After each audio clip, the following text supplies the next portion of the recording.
Have you ever looked into your mother's eyes and wondered, why her? Not someone else, not another life, not a different womb, a different world. But her? The woman whose heartbeat was your first lullaby, whose hands held you before you even knew your own name. Why did your soul choose to begin this life in her arms? Most of us were taught that birth is pure chance, that we're randomly assigned a family, a nationality, a set of circumstances. But what if that's not true? What if every detail, the voice that soothed you, the face you cried for, even the arguments that left you aching, was part of a far deeper design? In the heart of Buddhist wisdom lies a truth that changes everything. You didn't just happen to be born to your mother. You chose her. Not with the conscious mind you have now, but with the silent intelligence of your karma. Karma isn't fate. It's not punishment or reward.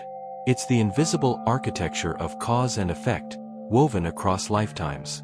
And your rebirth into this particular family, into her care, was the natural flowering of seeds planted long before you drew your first breath in this life. Think about it. Of billions of women on this planet, why did your consciousness stream settle into her? Why her energy, her history, her joys and wounds? Buddhism says it's because your soul recognized something in her, a resonance, a lesson, an unresolved thread from another lifetime, now ready to be faced, healed, or completed. This isn't poetic metaphor. It's a profound teaching found in the Pali Canon, in the Abhidhamma, in the living traditions of Tibetan, Zen, and Theravada Buddhism. Rebirth isn't random. It's intentional, not by a you that thinks, but by a karmic current that seeks the exact conditions needed for growth. So today, we're going to journey beyond biology, beyond psychology, into the sacred mystery of your karmic bond with your mother. And by the end of this video, you'll never see her, or yourself, the same way again. Because the truth is, your mother isn't just your mother. She's one of your oldest teachers. And this life together? It's not an accident. It's an assignment from your soul. Let's go back to the moment before you were born, before your name, your gender, your identity even existed. According to Buddhist teachings, at the end of your last life, your consciousness didn't vanish. It lingered in a subtle intermediate state known as bardo in Tibetan tradition, or gandhaba in the Pali texts. In that liminal space, you weren't thinking in words or making plans like you do now. But your mind stream carried imprints, deep tendencies, emotional patterns, unfulfilled desires, and karmic debts. And just like iron is drawn to a magnet, your consciousness was pulled toward the womb that vibrated at the same frequency as your unresolved karma.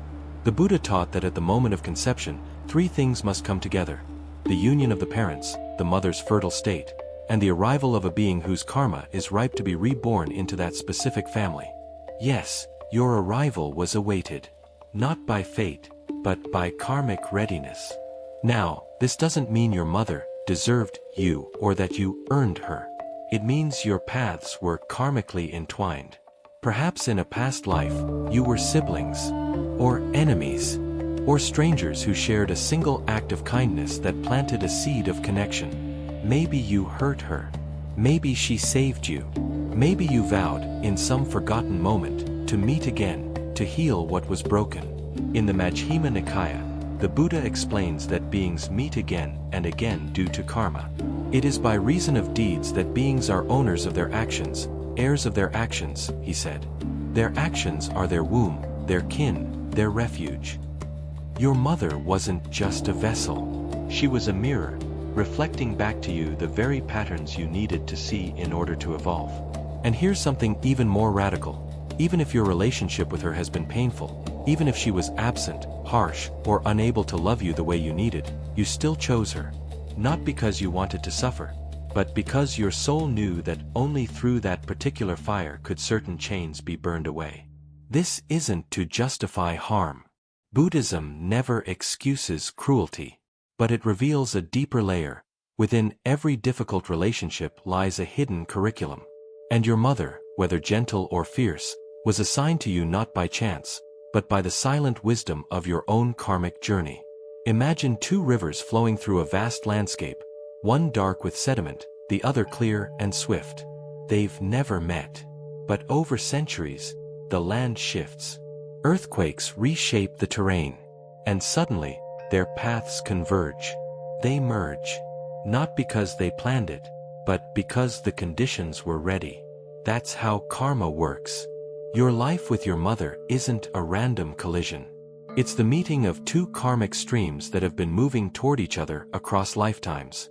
The Buddha often used the metaphor of seeds. Every thought, word, and deed plants a seed in the field of your consciousness. Some sprout quickly. Others wait, sometimes for lifetimes, until the right conditions appear. Your rebirth into her care was the sprouting of a very old seed. Maybe in a past life, you abandoned your child, and now you are born to a mother who struggles with attachment, so you can learn both the pain of being left and the courage to stay. Maybe you were a tyrant who ruled with fear, and now you're born to a mother who challenges your ego at every turn, so you can discover humility. Or perhaps it's simpler.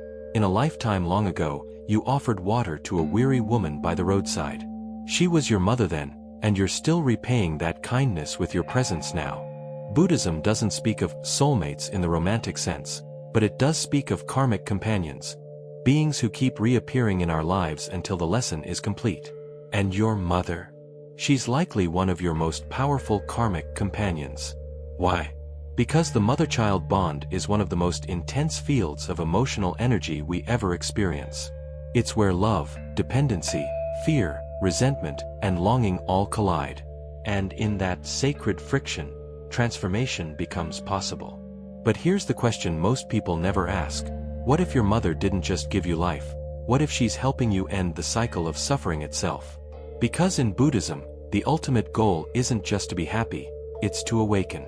And sometimes, the greatest teachers show up not in robes, but in aprons. Not with sermons, but with silence. Not with answers, but with questions that echo in your heart for decades. Let's be honest, not every listener has a warm, loving memory of their mother. Some of you are holding wounds that still bleed, rejection, neglect, harsh words that echo in your mind like ghosts. You might be thinking, if this is karma, then it feels like punishment. But Buddhism offers a radical reframe. Your mother's limitations weren't meant to break you. They were meant to reveal you, to show you exactly where your own attachments, fears, and unhealed parts live. The Buddha never said life would be easy. He said suffering exists, and that within suffering lies the path to liberation. Consider this: if your mother was emotionally distant, perhaps your soul chose that experience to learn self-reliance, not out of cruelty, but out of necessity. If she was controlling, maybe you needed to confront the illusion of safety and discover your own inner authority. If she was loving but fragile, perhaps you came to learn compassion while also setting boundaries. Every dynamic, no matter how painful, carries a hidden gift. The key is to stop asking, "Why did this happen to me?" and start asking, "What is this here to teach me?" In the Anguttara Nikaya, the Buddha said, "By oneself is evil done, by oneself is one purified." This means no one else is responsible for your liberation, not even your mother. But she may have been the catalyst that woke you up. Think of your life as a lotus growing in mud. The mud isn't evil, it's necessary. Without it, the lotus couldn't rise. Your mother may have been your mud. And from that mud, your awakening begins to bloom. This doesn't mean you must stay in toxic relationships or forgive before you're ready. Buddhism honors truth, but it invites you to see beyond the surface, to recognize that even in pain, there's purpose. And here's something astonishing: your mother may have chosen you just as much as you chose her. In the karmic dance, both partners are seeking resolution. Maybe she needed to learn patience through your rebellion. Maybe she needed to heal her own childhood wounds by raising you. You're not just her child, you're also her teacher. And that mutual exchange is the hidden beauty of karmic relationships. Now, let's explore something rarely discussed: the emotional field your mother carried, the invisible atmosphere of her mind and heart that you absorbed before you even understood language. Buddhism teaches that rebirth isn't just physical. It's energetic. At the moment of conception, you were drawn not only to her body, but to her mental and emotional state. If she was filled with anxiety, grief, or joy, your consciousness resonated with that frequency because it matched your own karmic tendencies. This is why some children seem old souls, sensitive to moods, or deeply attuned to their mother's unspoken pain. You didn't just inherit her genes, you inherited the emotional climate of her being. In the Tibetan Book of the Dead, it said that in the bardo, the being to be reborn is drawn to parents whose mental states mirror their own. If you were filled with craving, you'd be drawn to parents consumed by desire. If you carried anger, you'd seek a home where conflict was familiar. This isn't blame. It's insight. Understanding this can be profoundly healing. Instead of thinking, "Why was my mother so angry?" you might realize, "My karma contained anger, and I needed to see it reflected to finally let it go." One of the most powerful practices in Buddhism is metta, loving kindness. And one of its deepest applications is directing metta toward your mother, not because she was perfect, but because she was human. Because she, too, was shaped by her own karma, her own wounds, her own unmet needs. Imagine her as a child, scared, small, trying to survive in a world that may not have loved her well. See her not just as your mother, but as a being caught in the same cycle of suffering and seeking as you. When you do this, something shifts. Resentment softens. Judgment dissolves. And in its place, compassion arises, not as obligation, but as clarity. This is the beginning of karmic healing. Not by changing the past, but by changing how you hold it. Let's talk about gratitude. Not the superficial kind, but the deep, transformative gratitude that arises when you see your mother through the lens of karma. In many Buddhist cultures, honoring one's parents is considered one of the highest virtues. The Buddha himself said, even if a person carried their mother on one shoulder and their father on the other for 100 years, they could never fully repay them. Why? Because they gave you the greatest gift, a human life. And in Buddhism, a human birth is incredibly rare and precious. It's the only realm where awakening is possible. Animals live by instinct. Gods live in pleasure. But humans, caught between suffering and wisdom, have the unique capacity to choose liberation. Your mother, by bringing you into this realm, gave you that chance. Even if she didn't understand Buddhism, even if she made mistakes, she still offered you the platform for enlightenment. Now, this doesn't mean you ignore abuse or pretend pain didn't happen. But it invites you to hold two truths at once. She may have hurt you, and she gave you the opportunity to heal. Gratitude in this context isn't about excusing behavior, it's about reclaiming your power. When you resent your mother, you remain bound to her. But when you thank her, even silently, for the lessons, you begin to untie the karmic knot. Try this. Close your eyes and say, "Thank you for being part of my journey. Thank you for showing me what I needed to see." You don't have to say it out loud. Just feel it in your heart. This simple act can dissolve decades of tension. Because gratitude is karmic alchemy, it transforms poison into medicine. What if your mother has passed away? Or what if you've been estranged for years? Does this karmic bond still matter? Absolutely. In Buddhism, relationships aren't confined to physical presence. The karmic thread remains, woven into your mind, your reactions, your inner world. Even in absence, your mother's influence lives in you. Her voice echoes in your self-talk. Her fears shape your boundaries. Her love, or lack of it, informs how you give and receive care. But here's the liberating truth. You can heal the relationship from within. Through meditation, reflection, and conscious intention, you can complete what was left unfinished. You can forgive, not for her sake, but for yours. You can release the story that says, "I was wronged," and replace it with, "I was prepared." In the Zen tradition, there's a practice called ancestor veneration, not as worship, but as acknowledgement. You honor those who came before you because their lives made yours possible. And in that honoring, you heal the lineage. Your mother is part of your spiritual ancestry. Whether she's alive or not, her karma flows through you. And by awakening, you uplift not only yourself, but her, and all those connected to your karmic web. This is the ripple effect of liberation. Now, let's address a difficult question. What if you're a mother yourself? Then you're not just a student in this karmic classroom, you're also the teacher. The children you bring into this world may have chosen you for the same reasons you chose your mother. To learn, to heal, to awaken. This realization brings immense responsibility and immense grace. You're not just raising a child. You're co-creating a karmic field where both of you can evolve. Your triggers, your patience, your love, they're all part of their curriculum. And their behavior. It's showing you your own unhealed places. Buddhism teaches that parenting is a path of practice. Every tantrum is a chance to cultivate patience. Every sleepless night, an invitation to let go. Every moment of pride or fear, a mirror of your attachments. If you've ever felt guilty for not being a perfect mother, hear this. Perfection isn't the goal. Presence is. Compassion is. Awareness is. And if your own mother wasn't there for you, you have the power to break the cycle. Not by being flawless, but by being awake. This is how karma is transformed, generation by generation, heart by heart.